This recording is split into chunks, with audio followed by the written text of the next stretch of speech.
اور بنا کچھ سوچے روہیل کا کالر پکڑے سے خود کے قریب کر گیا. پاگل مت بنو, صرف ایک شخص کے لیے تم اپنے مقصد سے منہ نہیں موڑ سکتے.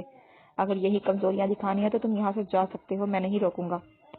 میں یہ تو نہیں کہہ رہا میں اپنے مقصد سے ہٹ رہا ہوں, مجھے بس ڈر ہے. کیسا ڈر؟ یہ مت بھولو کہ تم ہو کون, کس کے آدمی ہو تم. اگر تمہیں واقعی اس کی اتنی فکر ہے تو you have only 2 options. First, یا تو اسے اپنے پاس بلا لو فار ایور, تو وہ سیف ہے ہمیشہ. سیکنڈ, اسے لے کر یہاں سے چلے جاؤ, مگر اس سے پہلے تمہیں ریزائن دینا ہوگا اور تم دوبارہ میرے ساتھ کام نہیں کرو گے. روہیل اپنی جان تو دے سکتا تھا مگر بیچ کا ساتھ کبھی بھی نہیں چھوڑ سکتا تھا, اس لیے اس نے پہلا آپشن چوز کیا. وہ تھوڑا مشکل تو تھا مگر اس سے روہیل کا ہر ڈر دور ہو جاتا. وہ پرسکون رہتا, نہ کہ ہمیشہ ٹینشن میں. بیچ نے اسے سمجھا کر وہاں سے بھیج دیا, جبکہ اب خود کچھ سوچ کر مسکرا رہا تھا. روش, تم ریڈ کلر کا ڈریس پہننا, بہت سوٹ کرے گا تم پہ. ہارون نے عریشہ کے روم میں بکھرے ہوئے کپڑوں کو سائڈ پہ کرتے ہوئے کہا, جبکہ عریشہ تو پھر عریشہ تھی, وہ کہاں کسی کی سنتی تھی. اس نے بلیک ہی ڈریس نکالا. آج اسے کسی کا شدت سے انتظار تھا, اسے بس رات کا انتظار تھا, پھر اس کا یہ انتظار ختم ہونے والا تھا. میں بلیک میکسی ہی پہنوں گی, دیٹس اٹ. عریشہ نے بلیک میکسی خود سے لگا کر دیکھی. خیر, یہ بھی تم پر بہت اچھی لگ رہی ہے, بالکل ڈال لگ رہی ہو اس میں تم, ہارون نے آنکھ مارتے ہوئے کہا, جس پر عریشہ نے اسے کمرے سے نکال کر لاک کر دیا. مگر ایک بات تو سمجھ ہی نہیں آ رہی, وہ نمبر پر وش کیسے کرے گا؟ اس کے پاس پتہ نہیں میرا نمبر ہوگا بھی یا نہیں. پہلے ہی وہ خود سوچنے میں گم رہی, پھر کچھ سوچتے ہوئے تیار ہونے لگ گئی. رات کے 12 بجنے والے تھے جب وہ مکمل تیار ہو کر ہارون کے بتائے گئے ریسٹورینٹ پر پہنچی, جہاں مکمل اندھیرا تھا.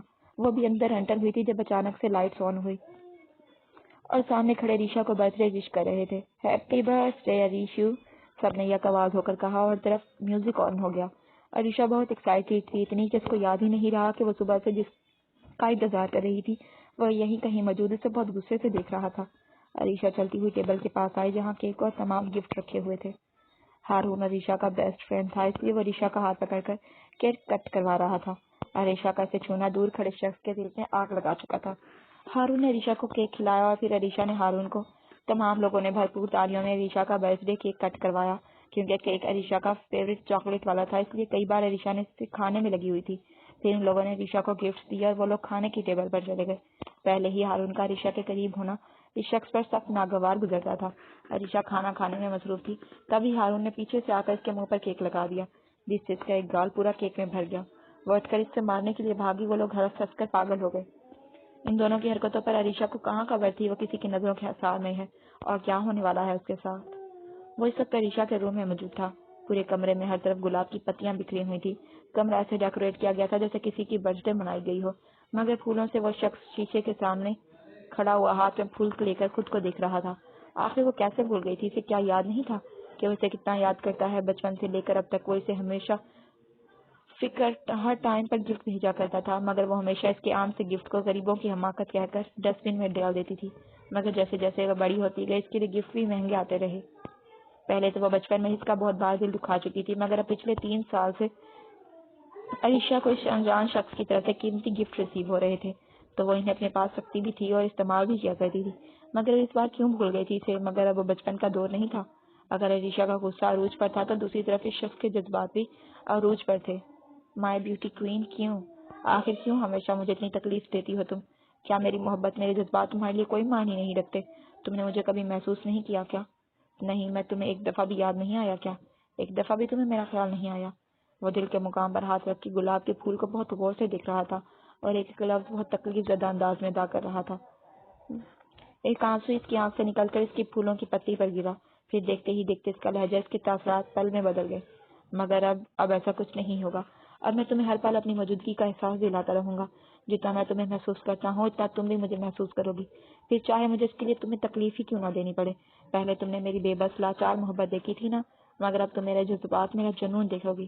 شہرام ملک کا جنون. وہ آنکھوں میں سخت تاثرات لیا ہاتھوں میں پکڑا پھول اپنی انگلیوں سے دبوچنے لگا. اسی دوران پھولوں کی ٹہنی پر لگے کانٹوں سے اس کی انگلی زخمی ہوئی, مگر وہ تو اپنی محبت کے لیے نہ جانے کتنی اذیتیں اٹھا چکا تھا, تو پھر یہ چھوٹا سا زخم کیا تھا؟ وہ بھی خود سے ہی تلخ لہجے میں مصروف تھا جب اسے کسی کے آنے کا احساس ہوا, جیسے اس کے پاس کمرے میں کوئی آ رہا ہو. اس نے جلدی سے تمام لائٹیں بند کر دی. تبھی عریشہ نے کمرے کا دروازہ کھولا. اس کے اوپر بہت سارے پھولوں کی برسات سی ہوئی, جس پر وہ حیران ہوئی. کیا آخر یہ سب کیا ہے؟ اوف اللہ، یہ ہارون بھی نا جب سارا ارینجمنٹ ہوٹل میں رکھ دیا تھا تو پھر میرا کمرہ ڈیکوریٹ کرنے کی کیا ضرورت تھی؟ وہ پھر دھیانی میں بولتی چلی گئی، اس بات سے انجان کہ ایک بار پھر اس کے یہ الفاظ کسی کو آگ کی طرح جلا رہے ہیں۔ اب شہرام کی برداشت سے باہر ہو چکی تھی۔ اس کی محبت آخر کس طرح سے اس کے ہاتھوں سے سجائے گئے کمرے کو کسی اور کی محبت سمجھ رہی تھی؟ بھلے سے دوستی والی، مگر سمجھ تو رہی تھی نا۔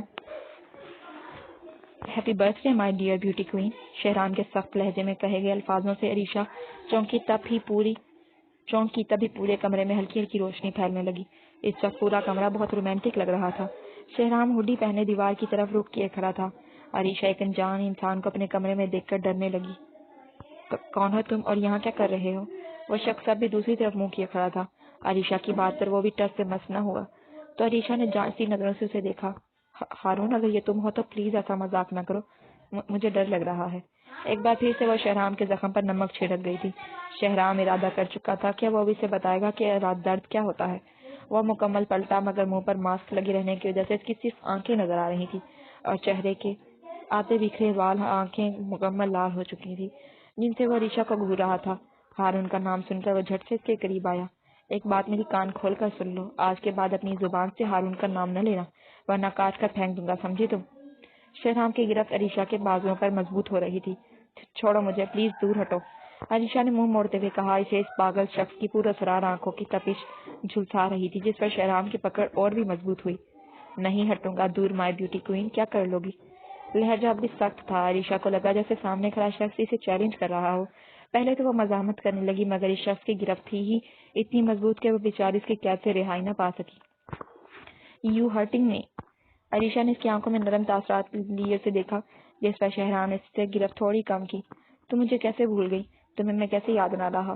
تم کس طرح سے مجھے بھلا سکتی ہو؟ تم کس طرح اپنا قیمتی وقت میرے بجائے کسی اور کو دے سکتی ہو؟ کیا تمہیں میرے جذبات نظر نہیں آتے؟ کیا تمہیں میرا پیار دکھائی نہیں دیتا؟ شہرام اس کے لفظ اس کے جذباتوں کا منہ بولتا ثبوت تھا۔ عریشہ اس کی آنکھوں میں عجیب پاگل پن دیکھ رہی تھی۔ کون ہو تم؟ کیا چاہتے ہو مجھ سے؟ عریشہ نے نرم لہجے میں پوچھا جس سے وہ براؤن آنکھوں والا شخص اس کے چہرے پر بکھری معصومیت کے رنگ بڑی حسرت سے دیکھ رہا تھا۔ تمہارا عاشق ہوں، تمہیں چاہتا ہوں، اس نے عشق کے نشے میں بہکنے والے انداز میں کہا۔ کیا مطلب؟ میں سمجھی نہیں۔ مطلب صاف ہے، عشق کرتا ہوں تم سے، عاشقی ہو تم میری، ضد بن گئی ہو تم میری، میرے جنون کی آخری حد ہو تم۔ تمہیں کیوں میرے جذباتوں کی قدر نہیں میری جان؟ شہرام کی آنکھوں میں آنسو تھے۔ عریشہ سمجھ نہیں پا رہی تھی کہ وہ کیسا شخص ہے، کبھی غصہ کر رہا تھا، کبھی اداس ہو رہا تھا، کبھی پاگل پن دکھا رہا تھا، مگر وہ بھی عریشہ تھی۔ اسے کہاں تھی کسی کی قدر، کسی کا احساس؟ دور ہٹو مجھ سے اور آئندہ میرے قریب مت آنا، ورنہ… اب وہ شہرام کو مزید غصہ دلا رہی تھی۔ ورنہ کیا؟ شہرام کی آواز پورے کمرے میں گونجی۔ بولو، ورنہ کیا؟ کیا کرو گی تم؟ ہاں بتاؤ مجھے۔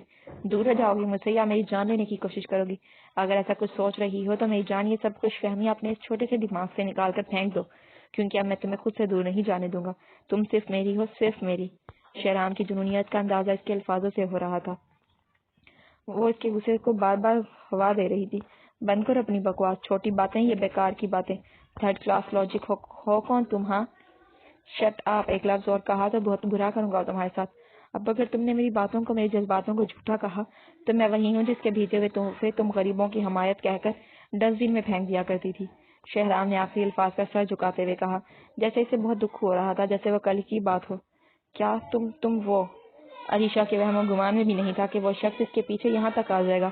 آخر وہ کیوں اس بچپن سے اس کے لیے اتنا سب کچھ کر رہا تھا؟ کیا وہ اس انجان شخص کے لیے اتنی اہم تھی؟ شہرام کچھ کہتا تبھی عریشہ کا موبائل بجنے لگا جس پر ہارون کی کال تھی، جسے دیکھ کر شہرام پھر سے غصے میں آ گیا۔ ابھی وہ مزاحمت کرتی شہرام نے اس کا فون آف کر کے بیڈ پر اچھالا اور پھر سے اپنی براؤن آنکھوں سے اسے دیکھ رہا تھا۔ واٹ دا ہیل، یہ کیا حرکت ہے؟ عریشہ غصے سے چیخی جس پر شہرام نے اس کے منہ پر ہاتھ رکھا۔ چپ، ایک دم چپ۔ اگر آج کے بعد تم اس کے ساتھ نظر آئیں یا اس سے بات کرنے کی کوشش کی تو… ہاں کیا؟ ہاں بیسٹ فرینڈ ہے وہ میرا، اور تم ہوتے کون ہو مجھے اس سے ملنے سے روکنے والے، اور تمہارے لیے کیوں چھوڑوں اسے میں؟ شہرام کے غصے کی پرواہ کیے بنا وہ شہرام کے منہ پر بات رکھ کر مارنے لگی جس سے شہرام اسے اور بھی زیادہ غصے سے گھورنے لگا۔ تو میری جنونیت ہو، شہرام کے الفاظ عریشہ منہ بند کروا گئے۔